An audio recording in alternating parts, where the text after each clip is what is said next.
Kita selalu dengar kan orang kata budak muda tak membaca lah. Budak muda Malaysia ni sebenarnya malas membaca lah. Okey, sebenarnya benda tu adalah salah buat masa sekarang ini. Kebanyakan buku-buku di pasaran sekarang fokusnya adalah untuk orang yang berumur 35 tahun ataupun 30 tahun ke bawah. Majoritinya masih 25, 26. Ini adalah pembaca-pembaca tegar di Malaysia sekarang. Argument ini mungkin terjadi disebabkan satu daripada TikTok, Instagram, social media ini memang menuju ataupun diplacementkan majoriti ke arah golongan generasi ini. Alright, jadi lebih mudah untuk kita penetrate generasi ini untuk berbisnes ataupun mempromotkan kepada generasi muda ini. Jadi kita buatlah buku untuk generasi muda.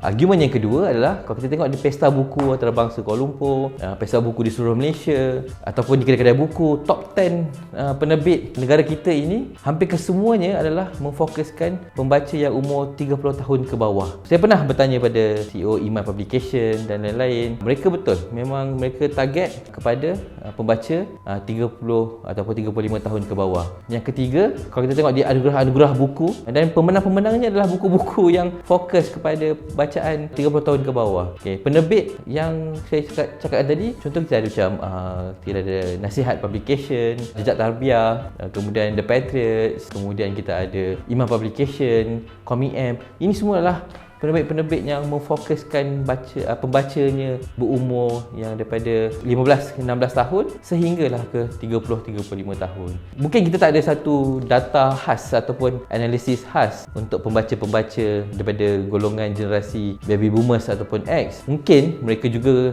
masih lagi golongan yang kuat membaca surat khabar, mungkin membaca di surau ataupun buku-buku lama. Tapi apa-apa saja pun, bukti sekarang adalah mengatakan budak muda tidak membaca adalah totally salah. Kalau tengok apa genre buku sekalipun, sama ada novel ke, sejarah ke, sains ke, memang akan ada satu segmen khas menarik minat golongan muda. Kalau sejarah, kita ingat selalu orang-orang yang berumur je suka. Tapi bagaimana buku sejarah ditukar menarik minat budak muda? Dulu ada yang menovelkan, walaupun ada yang geng sejarah lain kata salah, dia masih berjaya penetrate budak-budak sekolah untuk membaca tentang sejarah. Kemudian sama juga dengan novel. Dulu kita ada novel-novel romantics menarik minat golongan-golongan mak-mak untuk membaca.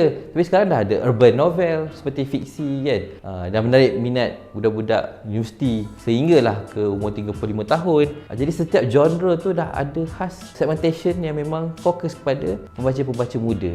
Yang kita ada kempen-kempen marilah membaca, kempen-kempen apa yang dibuat sebelum ni sebenarnya tak beri apa-apa efek pun sebenarnya. Fokuskan pada konten. Mungkin dulu kenapa budak-budak muda tak membaca, mungkin tak ada buku khas untuk budak-budak muda, tak mengikut selera mereka. Tapi sekarang sejak 15 ke 10 tahun yang lepas dah ada buku yang mengikut selera untuk budak muda.